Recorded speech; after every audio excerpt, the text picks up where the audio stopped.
Avananda.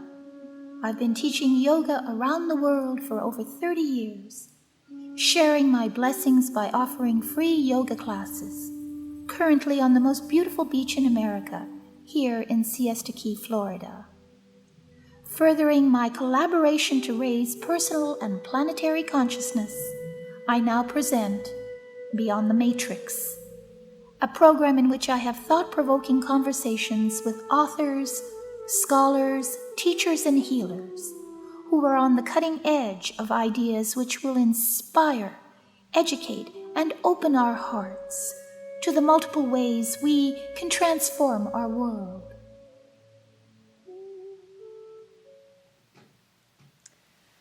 Welcome to the program. The most important thing we learned in our previous 3 programs is that the phenomenon of reincarnation is not a religious fantasy, neither is it some remote, inaccessible mystery. No, it is a reality which can be used as a remarkable healing tool, capable of lifting us out of so many physical and mental illnesses. Our present-day illnesses may very well be caused by some trauma experienced not necessarily in the childhood of this life, but rooted in an incident that occurred several centuries ago. To discuss this and what we call soul trauma therapy, we are welcoming back Elissa Bentsen of Forever Souls. Elissa is a former counselor and board-certified hypnotist. She trained with psychiatrist and author Dr. Brian Weiss, a pioneer in past life regression therapy. She draws from the work of Dr. Michael Newton, psychologist and researcher in life between life regression. Ms. Bentsen is also a certified Lightworks method healer, focusing on soul trauma repair. Her website is foreversouls.com. Welcome back to the program. Thank you. Yeah. My pleasure to be here again. Good. Well, I want to get to the question that is the most important one, I think, is what is the principle of soul trauma healing? Well, it's based on the notion that we build up negative energy in the soul from past lives, specifically from trauma, be that trauma of the mind, body, or soul. And that accumulates over lifetime after lifetime after lifetime until it is present with us in the current body. And it begins to cause problems on every level. What soul trauma healing does is remove that negative energy and free the body, reintegrate soul pieces that have left. But may I ask, one would imagine that with thousands of lives, the numbers of traumas would be incalculable. If one has lived that many Right. lives, and that obviously is dependent on the individual, Right. yes, it can reach some pretty acute states, and people begin to feel it in various different ways. Are there specific traumas that are more likely to transfer into present-day life? They're really across the board, from, I think, as we discussed before, the violence that we saw in man's early history, to heartbreak and major trust issues and betrayal, on up to spiritual pain, really, in that one doesn't feel open to the universe or open to God. I mean, there are just so many things. And since our lifetimes are really sequential in the sense that we always carry forth our life, just as when we wake up in the morning and we're surrounded by the same environment that we had when we went to sleep. It's very much the same when we wake up into a new life.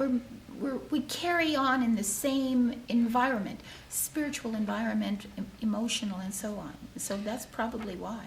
We like to think of it as the soul having memory. Just Yes. like we carry forth DNA from our ancestors, we carry forth our own soul memory into Yes. the individual bodies into which we are reincarnated. So what happens is the soul kind of fractures during these traumatic events. Pieces of the soul go back to the comfort of spirit realm. And so after many lifetimes of this disintegration, if you will, the individual in the current body is kind of at risk. By bringing the soul pieces back and reintegrating them back in the body, it creates a strengthening of mind, body, and soul. And it resolves many issues, mental, physical, and spiritual. By bringing these issues into the conscious awareness. Right. Being conscious of even our childhood experiences, if we become conscious of those traumas that existed there, they heal. Yes, Because that's the attention that we pay to them the heals. negativity is released. Negativity is released. And could you tell us, before we move on, are there diseases or problems that might be more likely to manifest from a reincarnational trauma than others? There are some that tend to be thematic in the practice. People come to me and complain that they feel stuck, that their life just isn't moving forward. They just don't know how to go to the next level, that they feel oppressed in some way or held down in some way. Or the opposite, that they feel ungrounded, that they feel as if they're floating and they can't get a grip. How about phobias and things like that? One would think that phobias, Phobias- like fear of flying or Fear, or absolutely, those can be manifest as well. Yeah. A lot of people feel that they lack purpose. They know they're supposed to do something. Their connection to their guides, their soul has communicated with them that there's something that they're supposed to be doing in their life that isn't what they're doing now. And they become awakened, if you will. And obviously with what's going on planetarily and the onset of December 2012, this is the awakening. So I'm seeing a lot of this, and people saying, I know I'm supposed to be doing something important, I don't know what it is. Yes, and I And would we can imagine a lot of healing would come from finding your Finding soul purpose. Finding your soul purpose is very important. And this doesn't have to be anything very lofty. Doesn't. It can be something very simple as volunteering more often, or volunteering with a certain group that perhaps you owe karma to from a past life, on up to and including some very unusual events. I had a young lady not too long ago, a college student. She came in with a kind of a feeling that something more was coming, and she didn't know what it was, and she felt as though the career that she was studying to have would have importance in her life, but it wasn't going to be the ultimate thing. There was just an awareness, just enough to make her feel like she needed to look deeper. And so we did the healing. We found out where the traumas were. For her, a good bit of it was in the third eye, which is communication to spirit, and the crown chakra. We opened those areas, those chakras up. 2 weeks later, I got a message from her saying she began seeing orbs, and wanted to know... Light orbs. Light orbs floating around her room, in her dorm room. And she wanted to know what this meant. And I explained to her that these were spirits coming in and not to be afraid. And within a couple of weeks after that, she began communicating with the people who had crossed over. Oh. And she'd never had that experience never had that before. experience. And she looked up, one of these discarnate spirits told her her name, and she had been a famous artist. And she looked her up, my client looked her up, and found that her work very much mirrored the direction that my client's artistic work was going in. Oh, is that right? Right. But there were no pictures of There this were- person. Yes, there previous were. person. She had There died were. in 1960. It Oh, was, and I'm curious to know whether there was any facial resemblance. no, it wasn't that this deceased spirit was, that she had been this spirit.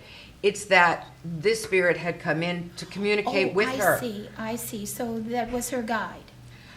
I think it was just a discarnate spirit that found a receptacle, that found someone who could see them. I see. She could now see them. She couldn't before. She's on her way now to becoming a medium. We're putting Oh. her into mentorship. The thing of it is she had been a young girl in the UK. Yes.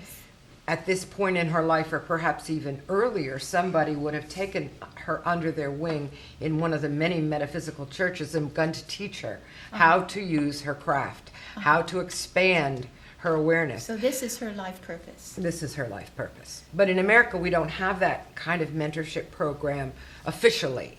So what I did was point her in the right direction, get her in touch with certain people that I knew that could guide her through the rest of this process.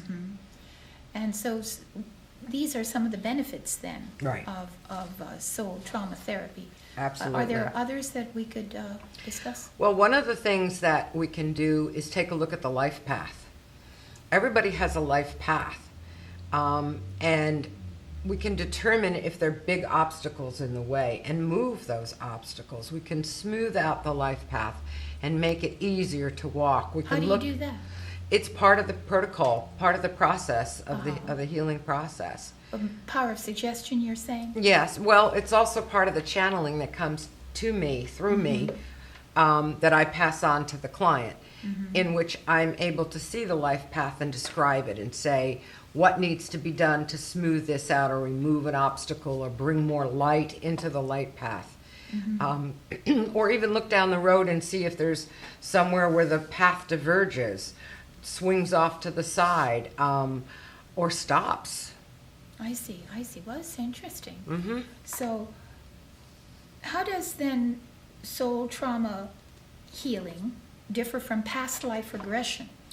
Well, with past life regression, we use hypnosis as the means of recalling soul memory. Okay. And it's experiential. The client actually sees their own past life.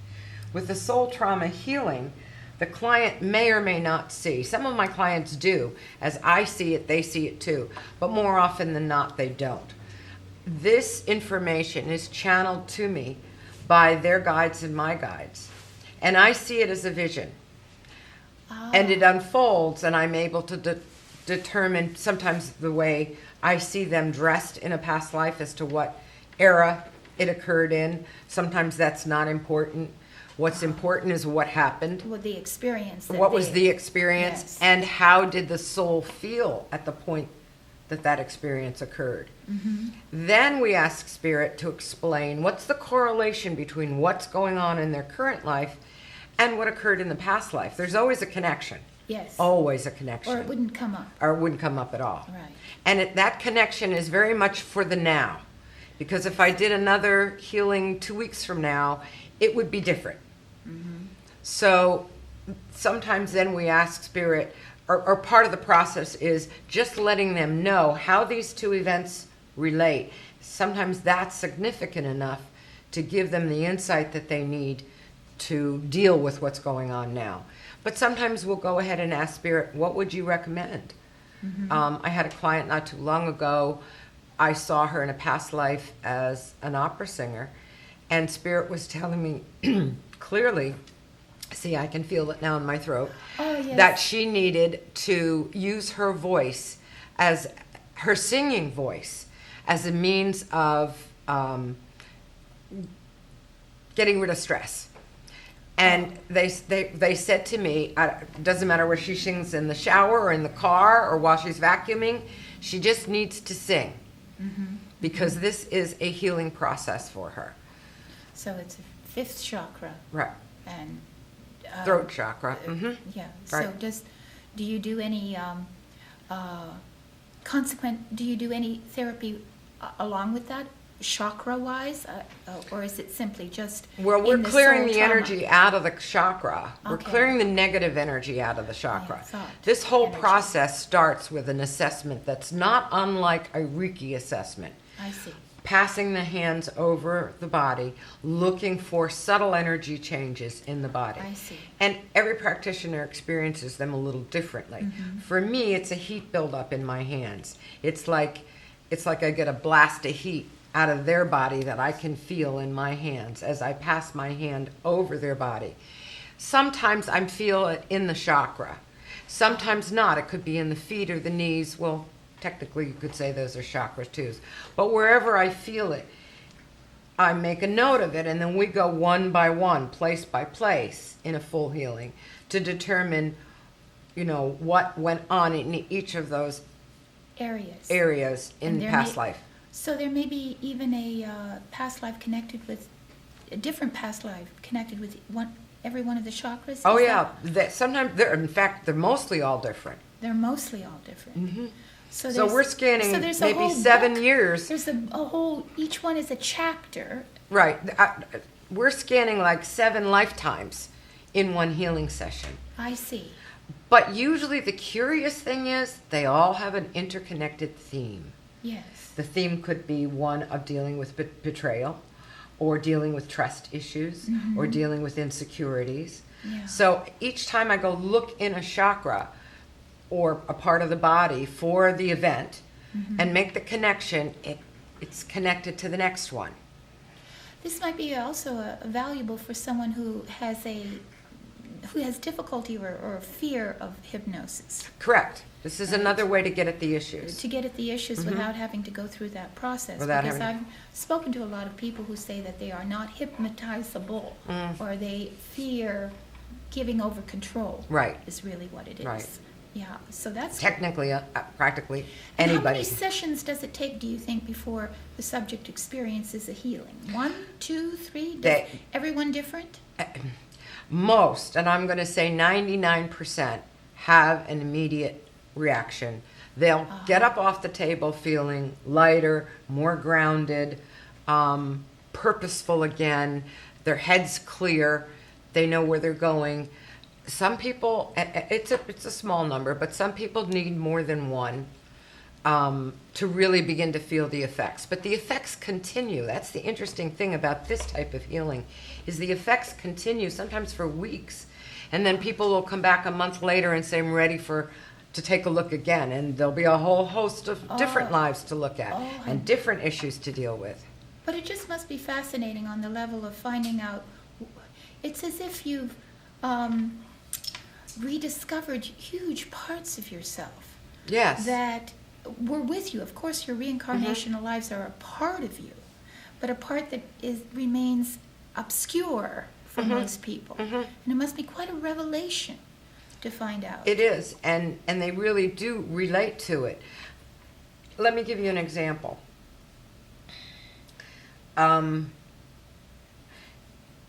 Let's say I'm looking at someone's feet. I'm feeling negative energy in the feet. And I go and ask Spirit, show me the lifetime in which this traumatic event occurred in this area. And I'll see someone standing in the street, and there's a whole bunch of people around them. And perhaps this is a young person. It usually turns up to be that they're younger when I see this vision. And there's bullies standing around them, humiliating them for something. Maybe they're deformed in some way. When you go back into the Middle Ages, you see a lot of deformities in past lives. Yes. Or they have some kind of disability that makes them a target for ridicule. Maybe they're extremely overweight. So what the soul is feeling at that moment is humiliation, embarrassment, a whole host of other feelings. And then comes the message to me that this individual was bullied as a child in the current life. And it had a double whammy effect, because they're carrying over the humiliation and embarrassment from the past life that I'm seeing at that moment. And it's coming back around again, like that Carly Simon Yeah, song. of course. It's coming around again, And now it has even greater impact than it did the first time. That's the build-up effect. So I could imagine that when a person is born into a very abusive situation, a familial abusive situation, that there must have been then countless lifetimes of this sort of thing happening over and over again. Could and be. Building. Or we have to remember there's the victim and the victimizer. They could have been the victimizer. Oh, as a form of education. Right. And Yeah, so now... when a person takes on the role Right. of their victim. Right. So you never know. You never know. You never know. Mhm. Now, reincarnation, and it's my belief, I shouldn't say belief, it is my contention that reincarnation should not even be thought of as a belief. Belief is something secondhand that is learned, taken on board by someone else's opinions. Far memory, which is what we're talking about, far memory, on the other hand, is something that can be accessed by anyone who has the desire to explore, to open doors that have been closed by Western religious belief systems. Now, my question is, can a person have a reincarnational experience even though their own religion does not accept reincarnation? Yes, and it happens often. These are spontaneous events Mm-hmm. that occur, flashes that occur because they walk into a place that reminds them of something in a Yes. past life. Or they have a dream that keeps reoccurring. And I know some people who have been family members where the entire family is one particular belief system, religious belief system, Yes. which is totally against the concept of reincarnation, and they're caught in the middle. They now have to make a choice as to whether they want to pursue where their spirit is leading them or they want to stay where they were. Yes. And it's a tough choice Oh, I could imagine it is. And because some of them get alienated from their well, families. the ridicule and the just you're made to feel as if you're Crazy. crazy. To Absolutely. put it in a nice Yeah. clinical way. Crazy. Crazy. And yet since this phenomenon is real and as scientifically verified, I believe, by all the case studies that have been done, so it's real. So it's a huge burden that people have been made to bear by by religions, various religions, not accepting it. Although I believe in early Christianity, it was a part of the Bible. There's a big Controversy over it. there's a big movement of thought Oh. that Jesus actually spoke about reincarnation, Well, but about John the Baptist, that whole Well, the segment it- where he the- refers to, there are the coming pieces of of John the the Baptist Bible left out, is and what the Elijah. theory is. yeah. I don't know specifically what they are because I haven't really studied that. But the theory is that when the Council of Nicaea was held in 560, Constantinople was Yes. emperor then, Yes. and this conclave of leaders got together and put together the Bible itself. That there was literature, letters, epistles, so forth, left out, words, the nuances of words changed, Yes. so that references to reincarnation were obliterated. Yes, because it didn't serve. It didn't serve the purpose of keeping that blockade between man and God. Exactly. And people had to go through churches to get to God. We know now that we have direct connection to God. We don't need a middleman And or woman. reincarnation gives you a certain out as well, so that you don't have to behave necessarily if you have a sort of infinite numbers of lives in order to accomplish your aims. Then you simply can't demand the same kind of behavioral changes from the populace, theoretically. But that council was very interesting. I think the controversy is also. I remember listening to a scholar about it, and he said no, that reincarnation really wasn't that an important an issue. That it was whether God and Jesus stood at the same level of creation, whether God created Christ and then Christ was therefore below God, or whether Christ was equal to God. And that's been a controversy that's been raging ever since. So Right. they didn't quite resolve it. But can you imagine what it would do to certain religions if hellfire and damnation didn't exist? Oh, it would be almost impossible to... If we were responsible for our own lives and we created hell here on earth and there was no place called hell that we would be Yes. sent to for Yes. our transgressions, it would blow the roof off a lot of Well, churches. even the concept of hell is a rather current one, too. Sort of And we've created discussed in the Middle Ages. how you know? Newton says that we create our own hell, that there is no place called hell. Right, and that evil is really, again, we create the evil. But it's interesting how it's been used as a form of punishment Right. and Control. control for the masses. But reincarnation is the sort of the God save from all that. Now, I wanted to ask you,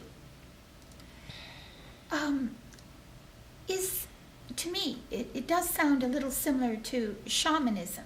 Could you tell us, is it similar to shamanism, this soul trauma therapy? Yes, I think it's very similar, but the particular technique that I use is fairly new. The concept is ancient. If we look back in history, before there were medicines, before there were doctors and nurses and scientists, shamans were the spiritual healers and oftentimes the medicine men as well, or medicine women as well. They combined so that they were able to heal what emotions lay underneath a physical ailment, as well as the physical ailment, using roots and herbs and different techniques. So in that sense, it is similar, but the technical definition of shaman is the shaman makes use of spirit helpers with whom he or she communicates, all the while retaining control over his or her own consciousness. And in that sense, it's very similar, because in this technique, this soul trauma healing work, there is communication with spirits, with guides, with light body workers who are the healers, and rainbow frequency of healers.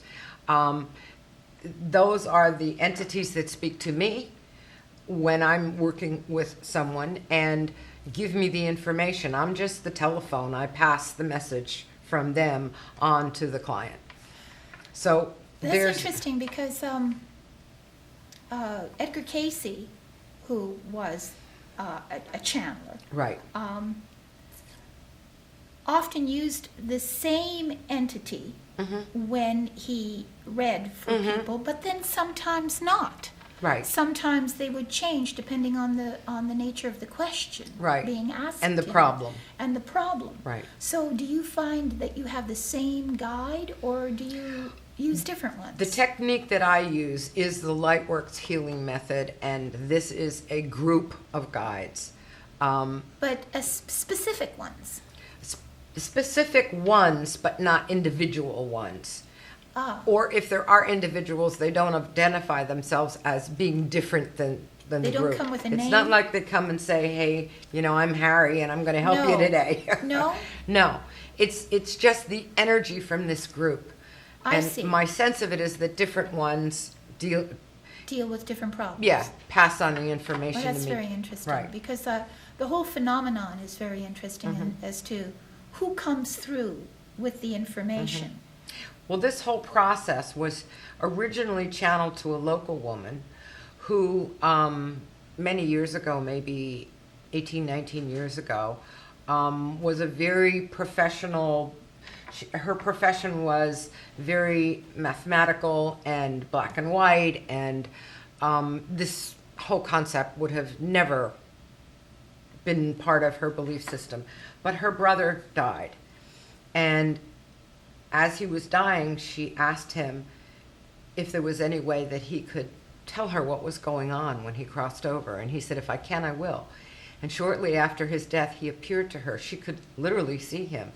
And he began to answer all of her questions and urge her to give up her profession and become a teacher of this work. And she refused. Made no sense to her. She was very successful in what she did. And finally, she got sick. And after she had tried all that Western medicine had to offer her and only got sicker, she said, okay, I'm listening. And these light body workers came through to her and began to show her how to use this technique on herself. And she healed herself from 2 supposedly incurable chronic conditions. And then she was instructed to teach this work. And she said, well, how do you go about teaching this? And they said to her, we taught you. You can teach others. And so she developed a course, a 5-level course. A 5-level course, and that's And available. then you get certification after you pass this course. And there's not a lot of us. I'd say maybe 16 people in this area. In total? So far. But many, many people are taking her courses. And so this work will grow.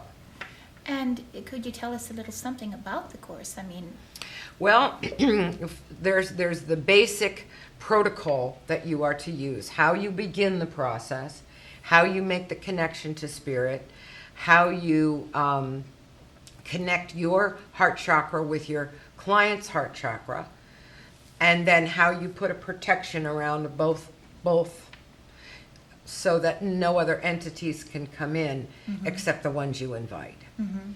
And then, as I said, it's a step-by-step process. It's very organized I and wonder very... how difficult it would be for an average person off the street to come Anybody in. can, anybody can learn this. Very much, again, we had discussed before about remote viewing, and apparently it is one of the most common talents, psychic talents that people possess that they don't know, because That they don't know can they have. test Right. people from off the street, Right. and they can remote Teach view. them a protocol and they can do teach them the protocol, the step-by-step process, and if you follow that, then you are able to actually see a remote place, describe it, and the level of accuracy is astounding. The only difference I can perceive at this point, and I'm about to take a class in remote viewing, so I'll find out if my hypothesis is correct. The only difference that I see is that in addition to viewing the event and describing it, I am also able to communicate with spirit to be told how to interpret the connection. Yes, that's a different So we level got to of- keep our ego out of the practitioners have to keep their ego out of it. It's very important that we not put our own interpretation on what we're seeing. I would imagine that would be a very difficult part of the course, because in any kind of intuitive understanding, it's hard to discern the difference between your imagination and what's actually coming as real information from the other side, from the spiritual realm. That's part of what is taught in the course, is The distinctions between the two, There are tells. the data, if the you will. difference between the data, right? Yes. There are certain tells that one will develop individually Ah. that will clue them as to whether, Are those tells different for different people? yes, They are. yes, So you have to identify your own tell. exactly. Oh, well, that's interesting. I have several. You have. The heat in the hands is one for me. Ah. Kind of a feeling of a buildup in energy in me is another. Tingling sensations is another. And then jolts. And my body does these involuntarily, and they are ways of discerning yes or no. Is this real information, Right. or is it not? I have asked a question and had nothing, no response at all, which I take as a no. Well, that's very interesting. And how does one determine then which of these modalities to use for a particular person, whether is it soul trauma therapy for this person or past life regression? How do you know what to do with a person? Well, one of the things I do is ask my guides right away, Oh. what's the best protocol to use here? Again, I try not to put my own interpretation into things. But more often than not, it depends on the problem that's being presented and how acute it is. If more often than not, when it's an acute problem, somebody who's really in trouble or really stuck or really in some kind of a crisis, I'll tend to use the soul trauma healing because I can cover more lives. I can remove more negative energy. If it's someone who isn't in an acute stage and they really want the experience, I see. then They're exploring. They have some questions. They've had some clues. So maybe they've had a reading where someone told them, you know what, you need to go have a past life regression. Or they've read Dr. Brian Weiss's books and they feel very drawn to this experience, which is their guides telling them, go have a past life regression. Yeah. Then I will use that technique. But many times I've scheduled a past life regression, and when they came in and we started talking, it's like, okay, I get it now. This is not where, ideally where they need to be. So I'll give them a suggestion. Do you want A or B? And then they make the decision because I'm not to make the decision. Yeah. Well, that's interesting again. Mm-hmm. All right. So often dreams contain fragments of past life memories as well. Mm-hmm. Also, frequently, the material elicited through past life regressions contains metaphors and symbols that can trigger dream experiences. What is the relationship between dreams and past life memories? Well, some of them are what you might call Freudian. They're the subconscious mind working through a problem that's occurred in the current life. Would recurring dreams be? Reoccurring dreams tend to be different. Reoccurring dreams tend to be related to past lives, particularly if they have a subject matter or an environment that isn't familiar, of another era. Of another era. Right. Whereas some of the more bizarre dreams, I think, are just our way of working out, trying to symbols and events and feelings that occur in our lives. Yeah, there are many different levels of dreams as well. Yeah. But it's interesting that you could maybe even use your dreams to help you to understand or to come in contact with some of your past lives, if Absolutely. you choose to do so. I recommend there's a little technique, a little breathing technique before one falls off to sleep. In one, What would that be? Well, it's a very deep exhale where you're pulling the oxygen down deep into your lungs, both in the front and the back of your lungs. Hold for a few minutes and then release slowly. And if you do about 10 of those, and when you breathe in, you want the air to reach the back of your throat, like this, hold, and then blow out your nose. I see. If you do this about 5 or 6 times, slowly, because you don't want to hyperventilate, you kind of change your brainwave pattern. And you can ask your guides at that point, you're usually somewhat connected at that point, ask your guides if they would reveal to you a past life in a dream, if they'll take you to And one. then you should have a dream journal right by you when you get up, I Right, would imagine, so right. that you could... So you can write them you down. can write them down, because Right. they disappear rather quickly when you wake up. This works for a lot of people, but not everybody. Well, I'd like to know also how you got involved in this kind of work yourself, a little bit of your history, because it's interesting that not everyone chooses this as their profession, so it would Are be you interesting. referring more to past life regression or soul trauma healing or both? Oh, to both, Okay. and to metaphysics in general, yeah. Okay. Yeah. Well, that's quite an interesting story. All right. I think my first awareness came in the 8th grade when I was a student in a Catholic convent school. This school housed novitiates as well and taught them as well as being an elementary and a high school. And I was being taught Catholic dogma that didn't resonate to me. It didn't feel right. I don't think it 12 years old, I had the intellectual capacity or the knowledge to say, I know this isn't right and I can cite sources to prove it. It was just an instinct that something was wrong, something was missing. And I confronted the nuns who were teaching me, and was told basically that this is what you believe and nothing else. And that didn't feel right. Mm-hmm. That progressed to a point where in my later teens I began to alarm my parents because I announced that I was no longer Catholic. And my Italian Catholic mother practically had a stroke. I know exactly the feeling. Yes, I know.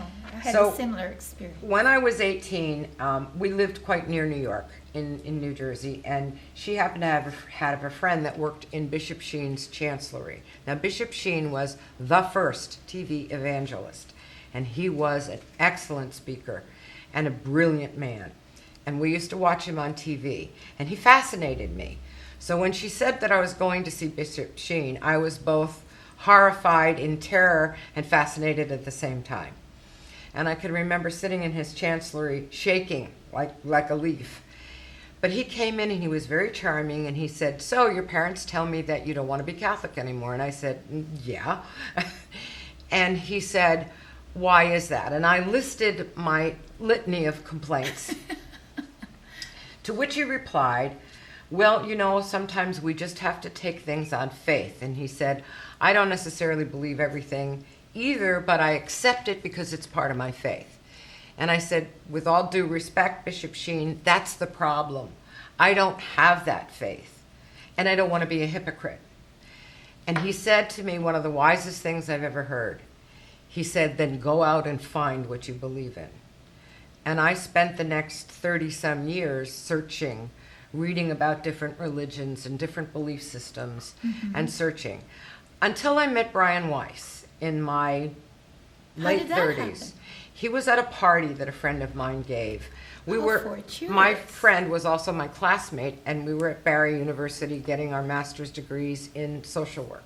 Okay. She was friends with Carol, his wife, who was a licensed clinical social worker. And so they were there at this party, and he was telling us about his research and investigation into past life regression. And both of us became fascinated. We began practicing on one another and on our classmates, and she actually devoted her career to therapy using past life regression, and eventually wrote a book about it. Yeah. I knew then this is what I wanted to do. But as happens many times, life gets in the way. And my life took a completely different path. And it wasn't until about 7 or 8 years ago that I was able to come full circle. And when I realized that there was a class being held here in Sarasota for certification in past life regression and hypnosis, everything in me said, yes, yes, yes. And it's been very satisfying since. Very right? satisfying. And then when this knowledge of this new technique, soul trauma healing, came about, I got that another yes, yes, yes. Yeah. So this is your life purpose. Right. And now I want to continue in my learning and enhancing my skills, and that's why I'm taking the remote viewing class. Where is this class that you're taking? Maybe other people. It's at the Omega Institute in Rhinebeck, New York. Mm-hmm.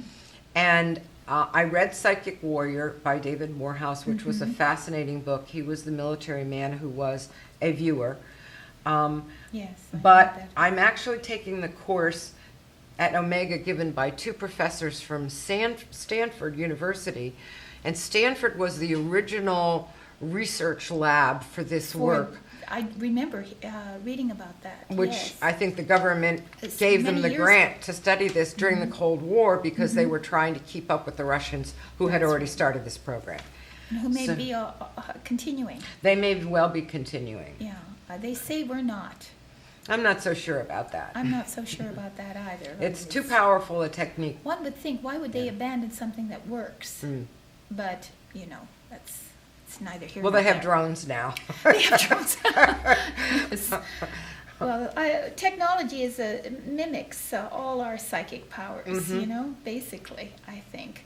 And when the drones can peer in your window, you Yes. don't need a viewer. Yes, all of that. Telephones, and because I Right. realize that primitive people don't need all the hardware, all the Right. technology. They communicate at a distance. They Right. know where the crops are. They can survive very well using their own psychic abilities.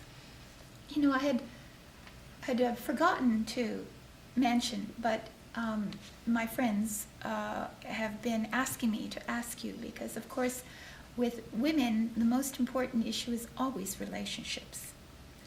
And I realize having a soulmate connection doesn't always mean that one is obligated to spend an entire lifetime with that one particular person. One may have many soulmates in a lifetime. Often when the lessons to be learned in relationships are completed, the relationship has a natural ending, Yes. and the two souls move on. Also, there are many types of love and many types of soul relationships. Romantic love is just one of them. But what they want to know is, can soul trauma therapy help in an ailing relationship? Absolutely. Yeah. I've worked with couples who are in crisis and have had breakthroughs because both of them were made aware of the other's pain and where it came from. And there's so much healing in understanding that your partner's suffering because of a past life and clearing that out. That's very touching. When I do couple work, So they both come in at the same they time? come in at the or- same time. They sit in the room while I'm working on one, so the other one can hear. I tape these sessions, so people can always take a tape home, but it's more powerful if you're working with partners. And they don't have to be married, but working with partners in crisis, if one's hearing the other and looking at the other's reaction, because people get very emotional. And when you see your partner sobbing over some connection that's been made to their current life and understanding where it began, it's just a healing experience, and it's been remarkably healing. How often do you get couples as opposed Not to... too often. Not too often. Not too often. Because both of them have to really You have to be ready to do the ready work. and believe in the efficacy of Right, it, right? right. Right. And they're often very surprised. I would say people are often extremely surprised at the results. I would imagine that it would have a profound effect, healing effect. I'm surprised at the results. Yes, yes. It's confirmation for me. There's so many couples that need relationship healing. It's just, I see it everywhere. Right. And it would be, I would advise them to at least take a look at this possibility, that because we do come in and meet the same people over and over again, and replay the same problems over and over. And you can see it not only reincarnationally, but when you see people as they communicate with each other, they're almost replaying the same record. They say the same things. They This is the fall into premise. the same problems. This is the premise of imago therapy. It's a particular modality in psychotherapy that Harville Hendricks pretty much fostered this idea. And I believe it to be true. His theory is that you're going to find the one partner out of a million that has the same parallel issues you do. Yes. And you're going to attach to them. You can walk into a room with 100 people and you will lock eyes with that one person who's going to share your issues. I believe that to be true on a purely clinical, psychiatric level or psychological level rather, but I also believe it to be true on a karmic level. Yes, yes. Actually, it can be. And if you divorce one, let's say you're married and Yes. you divorce, you're going to go out and you're going to find someone just like that. Different name, different face, different everything except for the issues. So Yeah. you might as well stay and work on them with that partner the first time and clear them. people think that if they change partners, Partners. they're somehow going to resolve those No, issues, because and the they issues don't. follow you. And it's interesting because I've noticed in my friends too that they find exactly the same partner again.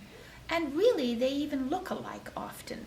So even that doesn't change much either. They have the same physical appearance, the same mannerisms. So it's interesting that Right. they We form a psychological imprint in our mind as to who we think our partner should look like. And I'm kind of familiar with this because I did it too. Oh, you did? Until I changed my concept. Yes. And then it changed the physical. When George and I met, he was very much unlike anyone I had ever dated before, let alone married. And it was coming to grips with the realization that that's okay. That's just the exterior. Mm-hmm. It's the interior that needs to be different. Mm-hmm. Mm-hmm.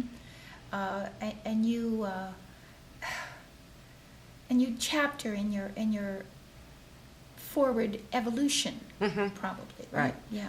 And, So- and and it's not that he was any more or less handsome than any of the other major loves of my life. He was very good looking, but he was different looking than the others. yeah, it's just a nice clue. Yeah. We need these Yeah. clues. And do you do group healings and I do. individual I healings? do. What's the difference between those two? Well, the individual healing can take an hour and a half.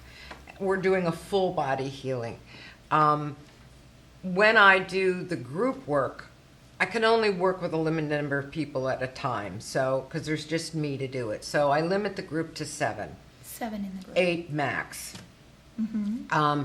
And we deal with the most screaming issue at the moment.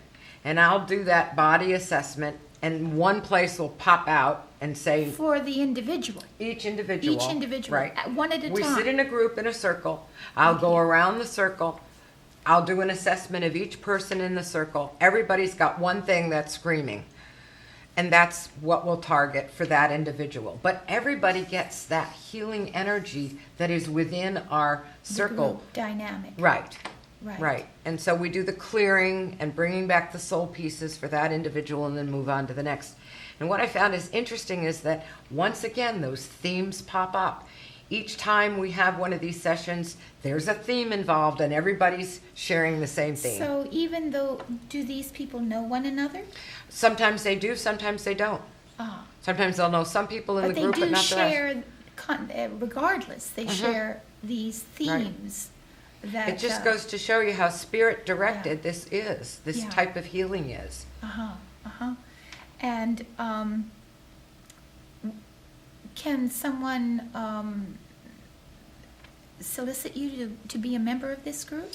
Well, I do them on alternate Wednesdays. The next group, I believe, is Yes. June 13th. I only have one spot left for that. And then the next one will be June 27th. And they can go to my website and see the schedule. Right, and they do foreversouls.com. need to reserve in advance because the seating is limited. And it's a love offering. There's no charge for this. Oh, there's no charge for it. Isn't that beautiful? Oh, that's wonderful. And for the private ones, of course, you would have to make an appointment. Right, and those are $65 an hour, and it usually takes anywhere from an hour and a half, would be Right. an average. Well, I have a friend already who wants to be a client of yours. I'd be happy to work with Yeah, her. she's a wonderful person. Now, the entire idea of reincarnation is can be such a healing for a person that is it your recommendation that people do it regardless of whether they're suffering from any trauma or anything else? I mean, could it just be that they come in and experience it? Yes, many For- people come because they're curious. They're curious. They don't know what to expect, but they're comfortable with the idea of experimenting with something new. Yeah. Well, some people, and I've spoken to them as we are discussing this program, are put off by the apparent violence of some of the memories that could flood back from some of the reincarnational episodes, but these memories could be could be the very cause of the problems, right? That it seems And that, what needs to be seen. and what needs to be seen, and it seems that the unconscious self sometimes requires the conscious self to clear the past life incidents from the record, so to speak. Now, is it true that those who experience such memories never regret the experience? The ultimate reaction after returning to the reality of this life is one of wonder, relief, and even gratitude. Is that right? That is more often than not, way more often than not. But let me clarify one point. Yes. Part of the induction process involves putting the suggestion into the subconscious that the viewer, the client, will feel no pain, no emotion. They're just watching it as if it was somebody else, if it's something unpleasant. Mm-hmm. If something is being done to them that's unpleasant. Oh, it's sort of like they're detached from it. Exactly. Which helps a great Right. deal, so that they're not really immersed in it. Right. They need to understand the event. They need to see it, but they don't need to feel it Experience it. on an Right, emotional level. On an emotional level. Well, that helps a great Right. deal. Well, is there anything else you'd like to say in summary? Well, I think that both techniques are ideal ways of dealing with current problems. Mm-hmm. Both can provide healing on many levels. I don't know if I mentioned to you, I had one client who told me, one of my group clients, as a matter of fact, who told me that she had knee pain since she was 11 years old. And this would be a woman in her maybe mid-30s now. She said she couldn't get on the floor and scrub the floor because of her knees. Not that that's a goal to aspire to, but after this healing, she said she had no more knee pain, and she was actually able to kneel on the floor. Well, that's extremely encouraging I for was- those out there yeah. who have problems that they have no other way to deal, deal with with. it. So this might be an answer for them. So let me ask you then, is there anywhere you're going to be around town that people can see you? I will be speaking at Unity Church on Saturday, June 16th, from 1 to 3. I'm doing a presentation on past life regression, and I will be doing a group hypnosis experience. Mm-hmm. So people need to call for reservations Okay. to Unity Church, and they can ask for Erin in the bookstore. Okay. And then I'm going to Mandela Med Spa and Yoga Shala, which is on Proctor Road. I'm sorry, on Stickney Point Road. Stickney Point. June 23rd from 1 to 2:30, and I'm doing soul trauma healing presentation with a demo. The Unity Church is a love offering. The Med Spa is $20. Oh. And again, people need to call. That's a small space. They need to call for reservations for that. At Unity, it's in the fellowship hall, so it's a bigger space. Excellent, excellent.